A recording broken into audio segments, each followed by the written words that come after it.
Calisto is one of the many operas written by Francesco Cavalli, who probably even more than his predecessor Monteverdi was dominated 17th century opera in Venice, and that's where opera was really born as a public spectacle.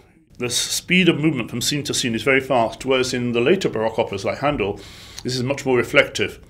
I would say that Handel aria can last for 15 minutes, so this is completely different. So you switch from moments of great serious and betrayal and anguish and only then suddenly to a completely comic character like Saturnino, and so it's very like film in the way it switches from scene to scene. I did this production the first time it was premiered in Munich, and it was so successful it came back many times, and we took it to Covent Garden in London, and when we were talking about Cavalli, we thought this is a great production to introduce the music of Cavalli to the mid-Republic for the first time. So Calisto is an opera with many, many roles, and one special role is the role of Jove, Jupiter, and he's off trying to seduce Calisto. He pretends to be Diana, so Jove as Diana, and it was written for a very specific singer who obviously, in those days, he could sing in falsetto, high voice as well as baritone voice, so it's a little bit of a comic role when he does this, and it should sound a little bit grotesque. Luca Totto is doing this, is a real master. There are not so many singers who can switch from the normal baritone,